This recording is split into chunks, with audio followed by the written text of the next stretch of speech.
خارجی ایک جماعت تیار ہوئی جو حضرت امیر معاویہ کی بھی دشمن، حضرت علی کی بھی دشمن. ان لوگوں نے یہ فتنہ اٹھایا کہ یہ دونوں جماعتیں کافر ہو گئی، ہم اپنی جماعت لے کر الگ ہوتے. اور یہ جماعت ایک پھر نہیں بنی، شیعہ حضرات کے بعد ایک خارجی جماعت. اور یہ جب کافر خود ہو گئے، ظاہر سی بات ہے رسول اللہ کے دو صحابہ کو کافر کہنا خود کافر ہونا ہے. یہ جماعت نکلی، حضرت علی نے ان سے بھی مقابلہ کیا مقام نہروان میں. اور جتنے خارجی تھے یہ اتنے سخت ہو گئے تھے کہ جو بھی مسلمان گزرتا تھا اس کا پورا مال لوٹتے تھے اور اس کو جلا دیتے تھے. حضرت علی کی دشمنی میں مسلمانوں کے دشمن ہو گئے. تو پھر حضرت علی نے ان کے ساتھ مقابلہ کیا اور وہ جتنے خارجی ہوئے تھے ان کو قتل کیا. چند خارجی بچ کر کے وہاں سے نکل کر بھاگے اور انہوں نے اپنی الگ الگ جماعتیں بنائی.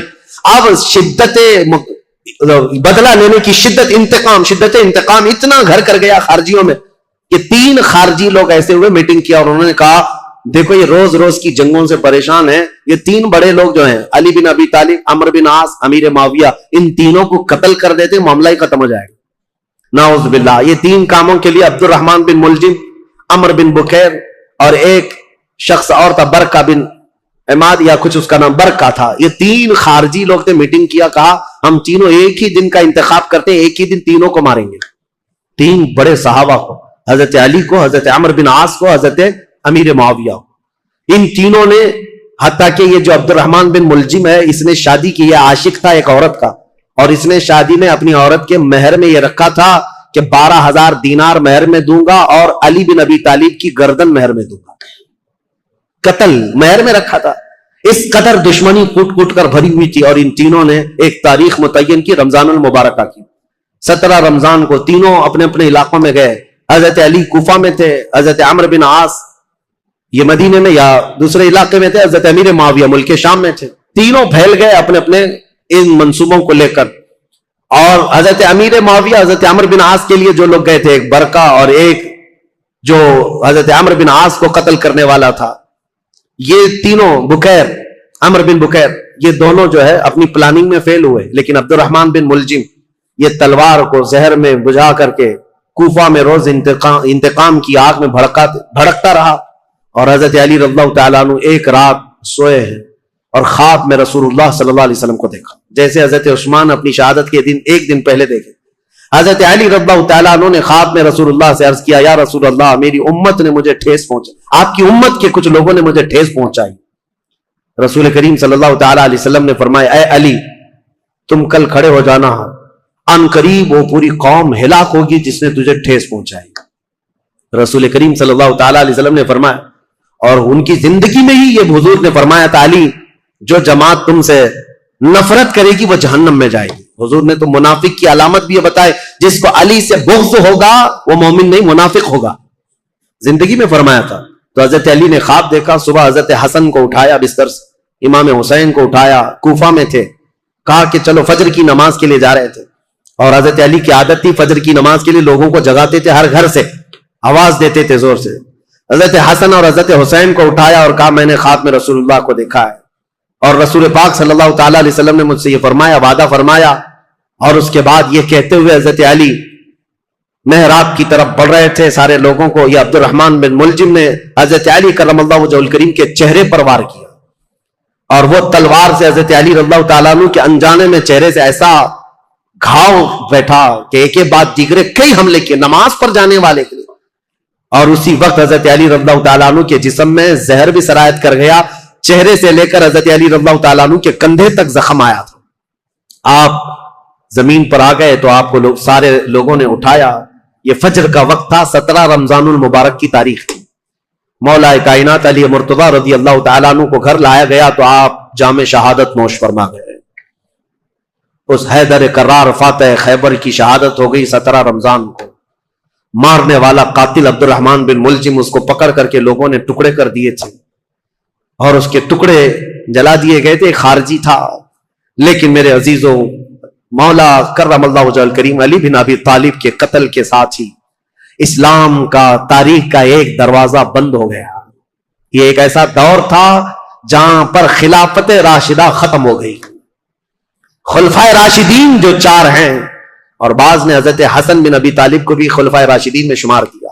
اب میں یہاں تاریخ کو روک دیتا ہوں اور عرض کرتا ہوں، میرے آقا نے فرمایا تھا کہ میرے بعد 30 سال خلافت ہوگی، الخلافت بعدی 30 ثم الملوک، 30 سال میرے بعد خلافت ہوگی اور اس کے بعد بادشاہت آ جائے گی۔ اب حساب کرو، سیدنا ابو بکر صدیق کا زمانہ 2.5 سال کا، 2 سال کچھ مہینے۔ حضرت عمر فاروق رضی اللہ تعالیٰ عنہ کا زمانہ 10 سال، کتنے ہوئے؟ 12.5 سال۔ حضرت عثمان بن عفان رضی اللہ تعالیٰ عنہ کا زمانہ 12 سال، کتنے ہوئے؟ 24.5 سال۔ حضرت علی بن ابی طالب رضی اللہ تعالیٰ عنہ کی خلافت کا کل زمانہ 5 سال کچھ مہینے تھا، کتنے ہوئے؟ 29.5 سال۔ 6 مہینے بچے تھے جس میں حضرت امام حسن خلیفہ ہوئے تھے۔ اسی لیے بہت سارے مفسرین محدثین یہ کہتے ہیں وہ بھی خلفائے راشدین میں شامل ہیں۔ 6 مہینے کے بعد انہوں نے خلافت امیر معاویہ کو دے دی تھی، لیکن خلافت کا دروازہ یہاں پر جو راشدہ ہے، خلافت راشدہ بند ہو گیا، خلفائے راشدین کا وہ سنہرا دور ختم ہو گیا۔ عزیزان گرامی، اسلام کی تاریخ کی وہ سچائیاں ہیں جو ہر جوان کو سننا چاہیے۔ 17 رمضان کو کوفہ والے کہتے ہیں بدلیاں ایسی چھا گئی تھیں، لگتا تھا کہ لوگ تو لوگ ہیں، آسمان بھی رو پڑا ہے علی بن ابی طالب کی شہادت میں۔ حضرت علی کرم اللہ وجہہ الکریم کا جسد خاکی لایا گیا، امام حسن نے نماز جنازہ پڑھائی، امام حسین نے غسل دیا تھا، اور آپ کو کوفہ شہر کے اسی مسجد کے کنارے دفن کیا گیا تھا۔ بعض روایات میں ہے آپ کے جسد مبارکہ کو لوگوں سے چھپا کر کے رکھا گیا تھا، کیونکہ خارجی جو جماعت تھی وہ اتنے شدید قسم کی نفرت کر رہے تھے کہ کہیں قبر کو اندھیرے میں کھود کر توہین نہ کریں، بے حرمتی نہ کریں۔ مولا کائنات علی مرتضیٰ رضی اللہ تعالیٰ عنہ کی قبر مبارکہ کو چھپایا گیا تھا، لیکن بہت ساری روایتیں بتاتی ہیں مقام نجف اشرف جو کوفہ کا حصہ تھا جہاں مولا علی کو دفن کیا گیا، آج بھی امیر المومنین کا دروازہ بڑی شان کے ساتھ کھلا نظر آتا ہے، اور ان کی تربت انور پر جب جھنڈا لہراتا ہے تو میرے عزیزوں کئی مرتبہ نجف جانے کا موقع ملا، کئی مرتبہ عراق گیا، جب بھی اس لہراتے ہوئے جھنڈے کو دیکھتا ہوں تو خیبر یاد آ جاتا ہے۔ مولا کائنات کی وہ تلوار کی شکلیں لٹکائی گئی ہیں، اگرچہ شیعہ لوگوں کی وہاں پر حکومت ہے، لیکن حیدر کرار کے دربار میں جاتے ہیں تو دل ہچکونے لینے لگتا ہے اور بدن میں کپکپی آتی ہے۔ اس دربار میں آئے ہیں جس نے خیبر کے پھاٹک کو ایک ہاتھ سے اکھاڑ کر پھینکا تھا، جس نے اسلام کی تاریخ میں ایک نیا دروازہ کھولا تھا، جس کو رسول اللہ نے اپنی وفات کے وقت تک پسند کیا تھا۔ آپ کو پتا ہے پیدا ہوئے علی، حضرت علی جس دن پیدا ہوئے رسول اللہ نے اپنا لعاب پاک ان کو چٹایا تھا۔ روایات یہ ہے حضرت علی نے آنکھیں کھولی نہیں تھی، سب سے پہلے آنکھیں کھولی تو دیکھا تو چہرے رسول کو دیکھا تھا۔ رسول کریم صلی اللہ تعالی علیہ وسلم کے گھر میں پرورش پائے، اپنے باپ کے گھر میں نہیں، رسول اللہ کے گھر میں۔ جب رسول اللہ نے اسلام کی دعوت دی، سب سے پہلے اسلام لانے والے علی بن ابی طالب تھے۔ جنگوں میں ہر جگہ شریک، بدر میں بڑھ کر مقابلہ کرنے والے، احد میں حضرت علی کے جسم پر 18 زخم ایسے تھے جن ہر زخم سے خون رستا تھا۔ صحابہ کہتے ہیں ہم کہتے تھے علی کو کہ زخموں کی پٹی کر لو، لیکن وہ دوڑے جاتے تھے کہ میں رسول اللہ کو دیکھ لوں۔ میدان جنگ میں اس طرح ثابت قدم رہنے والے۔ ایک مرتبہ لوگوں نے کہا حضرت علی ان کے پنڈلی میں ایک تیر ایسا چبھ گیا تھا کہ نکالتے تو گوشت نکل آ جاتا تھا، آپ نکالنے نہیں دے رہے تھے۔ لوگوں نے کہا علی بن ابی طالب کی اس پنڈلی سے تیر اس وقت نکالو جب یہ نماز پڑھنے کے لیے چلے جائیں، اس لیے کہ نماز میں ایسے محو ہو جاتے تھے، دنیا و ما فیہا سے بے خبر، دنیا میں ہو کیا رہا ہے، کیونکہ وہ اپنے خالق کائنات کے رب کے حضور سجدہ کرتے۔ جو لوگوں نے یہ کہا حضرت علی جیسی نماز کے لیے رکعت باندھے، ان کی پنڈلی سے یہ تیر کھینچ کر نکالا گیا، اس تیر کے ساتھ گوشت بھی نکل کر کے آ گیا، لیکن ان کی نماز نہیں ٹوٹی، نماز مکمل کیا۔ سلام پھیرنے کے بعد لوگوں سے پوچھا کس نے میری پنڈلی سے تیر نکالا اور کس وقت نکالا، مجھے تو خبر ہی نہ ہوئی۔ وہ حیدر کرار کی نماز تھی۔ رسول اللہ کے ساتھ ہر گھڑی رہنے والے حضور صلی اللہ تعالی علیہ وسلم نے اپنی عزیز لخت جگر فاطمہ الزہرا کے لیے کسی کو منتخب کیا تھا، وہ علی بن ابی طالب کو منتخب کیا تھا۔ اور یہ بات بھی بتا دوں، رسول اللہ نے اپنے جانے کے وقت جن لوگوں کا نام فرمایا تھا کہ میں ان لوگوں سے راضی ہوں، وہ کون لوگ تھے جن کے ناموں میں حضرت علی کا نام تھا؟ حضور نے فرمایا میں ان سے راضی ہوں۔ وفات کے وقت بھی رسول اللہ ان سے راضی تھے، اور حضور صلی اللہ تعالی علیہ وسلم کے پردہ کرنے کے بعد جو سعادت حاصل ہوئی حضرت علی کو، حضور صلی اللہ تعالی علیہ وسلم کا کفن حضرت علی نے باندھا تھا، تجہیز اور تکفین آپ نے فرمائی تھی، اور رسول کریم صلی اللہ تعالی علیہ وسلم کو آخری مرتبہ قبر انور میں جو اتارا گیا ہے، اس قبر میں اترنے والے بھی علی بن ابی طالب تھے۔ یہ فضائل، یہ کمالات بے شمار ہیں۔